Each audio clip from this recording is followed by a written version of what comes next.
Hi guys and welcome back. In today's video we are going to take a look at named ranges in Excel. Now named ranges are very useful but maybe not that utilized feature within Excel, and they practically useful when you are doing things like using them in formulas or potentially creating lists. So today we are going to run over some of the basics. So let's jump straight in and look at some of the methods for creating named range.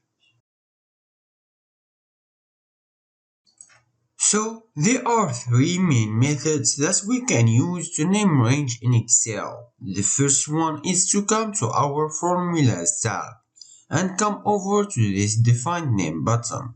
If we click on that, what it will do, in this instance it's picked up that my name will be supplier number, and it's taking that from the heading, and at the moment it's just referring to the cell I had selected. But if we want to select the entire list, basically all the cells are now included in the named range. This little scroll drop down essentially gives you the entire workbook. Or if you want the named range to only be available in a particular tab, you can select one of your individual tabs. I would suggest leaving it as a workbook. We now have this range as named range. This brings me to the second way of named range, which is coming up to this name box in the top left corner, just underneath the ribbon.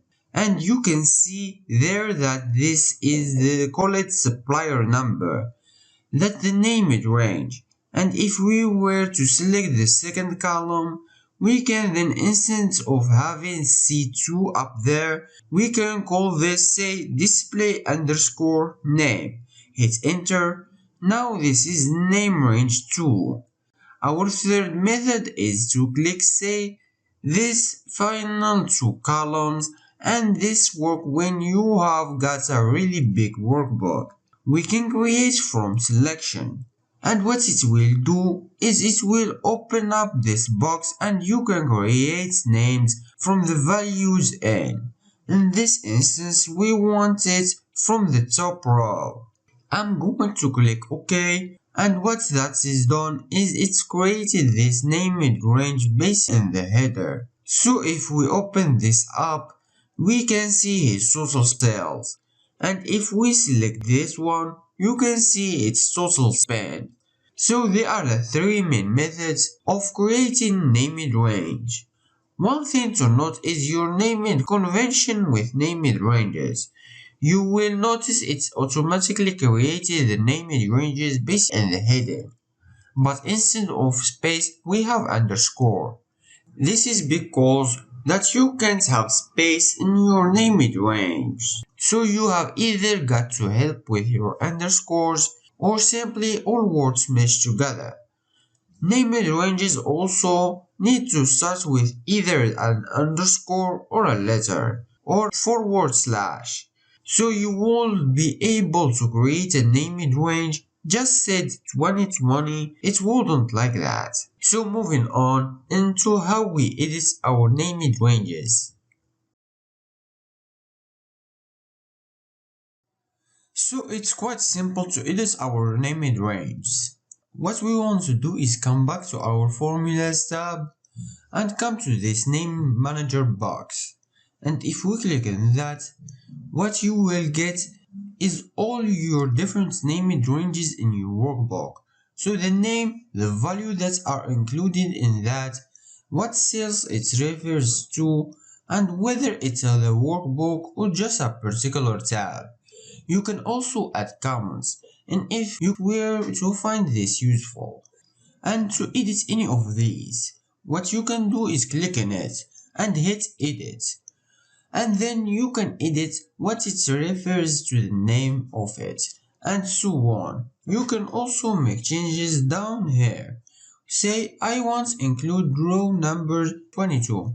You can then click the little tick button. You can also, in this date manager, Add any new named ranges in your workbook. And if you have got hundreds of named ranges, you can filter to find particular ones. Next, we are going to look at how you can go about using named ranges either in formulas or when you are creating lists. So looking at formulas, this is where we will start to see some of the benefits of using named ranges. So say we have got a very large complication workbook and we want somewhere in a total of the spend for 2020, we can start typing our formula equals sum. And instead of putting in the numbers or trying to find the workbook that you are looking for and finding those particular values, we can just start typing in the name of the range that we want to sum up. So it's total spend 2020. Press tab to complete that and hit enter, and you can see it's very quickly total that up. And if you have got a really large complicated workbook, this can make actually doing your formulas a lot quicker, but also make it a lot clearer as to what's included in a formula, and this work with all short. So we could do average. And again, say we want to do instance the total sales this time. It will give you that. Another benefit of named ranges is where you might use them to create drop-down lists. So if we go to our data tab and go to data validation and then select our list, we can actually make our source one of our name ranges. So say I want to make it a supplier number. So supplier underscore number. And it doesn't really matter if it's uppercase or lowercase. Named ranges, just ignore that case of your letters. And if we click OK, you will now find that you suddenly have this drop-down list without having to go and find it in your workbook. It also makes it very clear. If you want to know what that refers to, go back to our data validation. You can see that that list is your supplier number. So these are some examples of how you can use named ranges and why they can be really useful. Now everything we have done with our named ranges so far we have done via the ribbon. However, there are a number of really useful shortcuts that can make it with the whole process much quicker and much easier. The first one is F3, which brings up a list of all the named ranges in your workbook, and you can then insert this into your workbook by double-clicking them. Or say we were in a format, so go back to equals sum, similar to how we did it in the last step. Hit F3 and we want to sum up our total spend. Hit enter and it's done really quickly.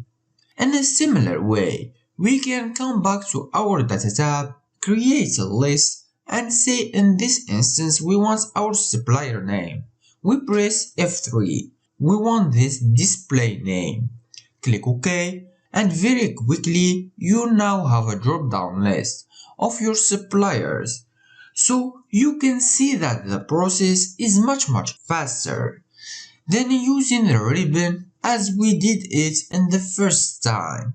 You can also use Ctrl F3 to bring up the name manager, which we opened up via the formulas tab earlier.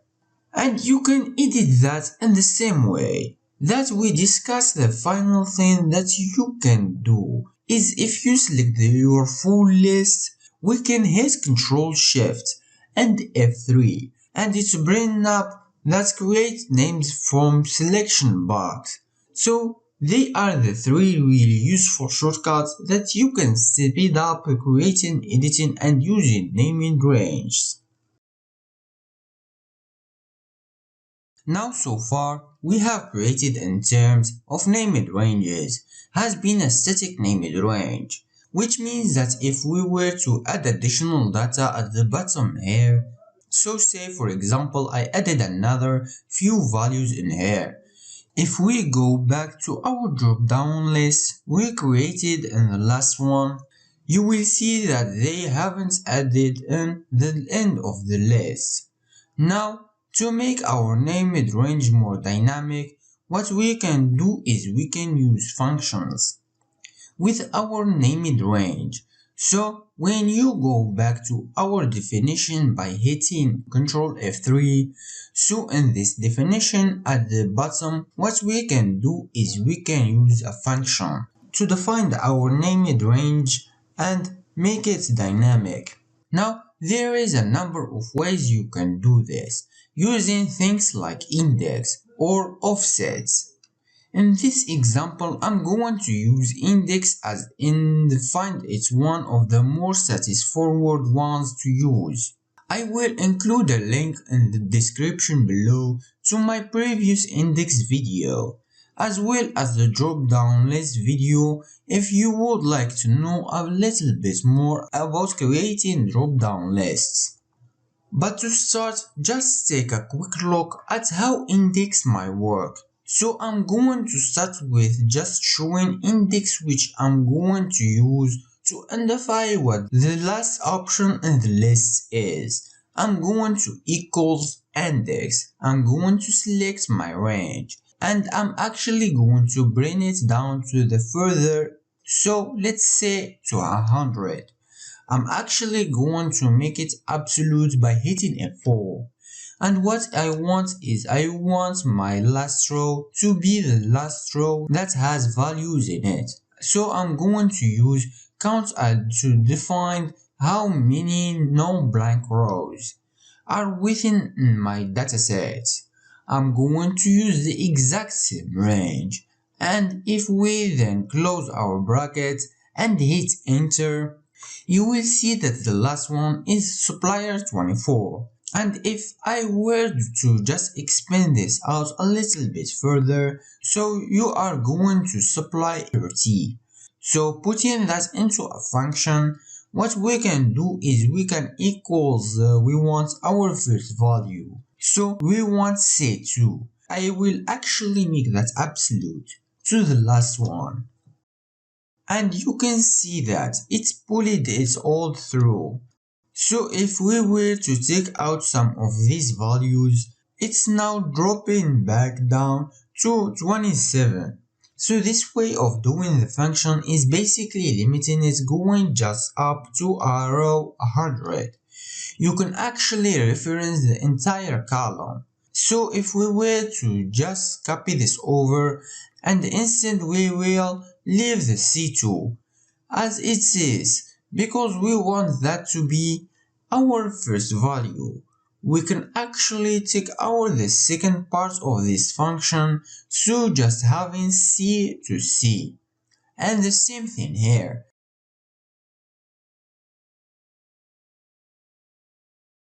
And you will find that we got the exact same results. So we drag this back down to 30. Both lists increase, but the difference is if we were to go past row number 100. This list only stops at the row 100, while this one just carries indefinitely. So we just undo that, coming back to the top. Essentially, this is the function that we want to now include in our name manager reference. So if we copy this, go into our name manager by hitting Ctrl F3, and we can either go into edit or edit it down here in this little box here. So we put in our function, click the tick button, and you can see it's looking at the sheet 2020 from the cell 2. And then this is the index function that tells us where our last one should be, and we're going to hit close. And if we go back to our drop down list now, you will notice that the supplier goes all the way up to supplier 30. And if we were to add more in here, it should now go up to the supplier number 40, which it does. So that is how you can make a name range a little bit more dynamic within your workbook.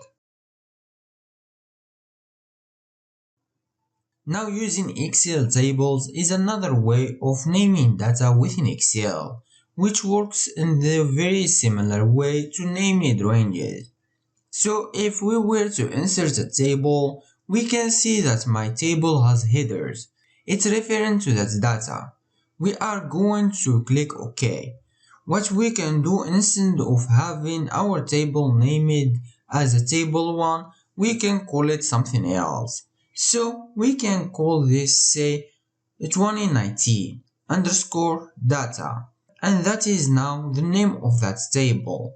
And in a similar way, we could name this table, we insert the table, click OK, and instead of table 2, we are going to call it 2020 data, and in a similar way to name ranges. If we then start doing some, and then we start typing whatever we have named our table as source underscore, so we got 2019 data 2020. So let's start 2019. Open the square brackets and it will give me all the headers in my table. So say I want to sum up the total spend for 2019. Tab over and close my bracket and my rounds brackets and hit enter, and it will give me the total of that total spend. And this again, similar to the name ranges, is really useful because it makes it clear as to one data you are adding up. So you are looking in this table and we are looking at this spend. You could make your names a little bit clearer. So go back to table design. We could say this was called table 2019. That might be a little bit clearer. And you can see now table 2019 and it's totaling up that total spend column. When we are looking to the tables, the syntax is to have your table name and then square brackets for which column you are looking at.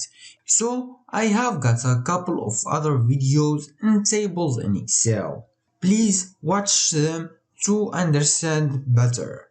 So hopefully this video has shown you why it might be useful to manage some of your ranges within Excel or name your tables. It can make it a lot clearer in terms of what data your formula is looking at and what data is being manipulated. I hope you find this video useful. As always, I said if you got any particular question, please do let me know.